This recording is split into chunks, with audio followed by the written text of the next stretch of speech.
அனைவருக்கும் அன்பான வணக்கங்கள். 2/10/2024 புரட்டாசி மாதத்தின் 16ஆம் நாள் புதன்கிழமை. புரட்டாசி மகாலய அமாவாசை. முன்னோர் வழிபாட்டிற்கு மிகவும் உகந்த நாளில் இந்த 5 விஷயங்களை நீங்கள் செஞ்சீங்க அப்படின்னா உங்கள் வாழ்க்கையில் நிறைவேறாத வேண்டுதல்கள் எது இருந்தாலும் நிச்சயமாக முன்னோர்களின் அருளால் நிறைவேறும். பதிவை பார்ப்பதற்கு முன் ஒரு சிறிய அறிவிப்பு. 7 ஜென்ம பாவம் தீர, கர்ம வினை தீர, முன்னோர் சாபம் நீங்க, புரட்டாசி மகாலய அமாவாசை என்று ஆதரவற்றவர்களுக்கு உணவளிக்க முன்வாருங்கள்.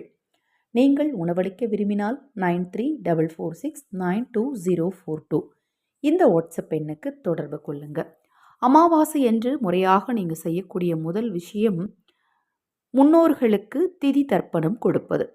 2வது பசுவிற்கு தானம் கொடுப்பது. ஒவ்வொரு ராசிக்காரர்களும் ஒவ்வொரு பொருளை தானமாக கொடுக்கணும். அடுத்த பதிவில் அதை பற்றி நான் பதிவு செய்கிறேன். 3வது காகத்திற்கு உணவளிப்பது. 4வது உங்கள் ஊரில் உங்கள் வீட்டின் அருகில் இருக்கக்கூடிய ஆலயத்திற்கு உங்களால் முடிந்த பொருளை அபிஷேகத்திற்கு வாங்கி கொடுப்பது. 5வது ஆதரவற்றவர்களுக்கு உணவளிப்பது.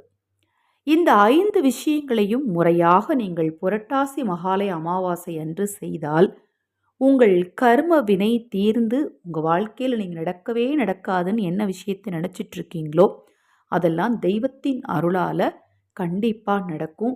தொடர் தோல்விகள் எல்லாம் நிச்சயமாக நீங்கும். இந்த பதிவில் உங்களுக்கு ஏதாவது சந்தேகம் இருந்தாலும் வாட்ஸ்அப்பில் கேளுங்க. தொடர்ந்து நம்ம சேனலை பாருங்கள். மகா பெரியவாவின் அருளாலும் முன்னோர்களின் அருளாலும் உங்களுக்கும் உங்கள் குடும்பத்தாருக்கும் நல்லதே நடக்கட்டும்.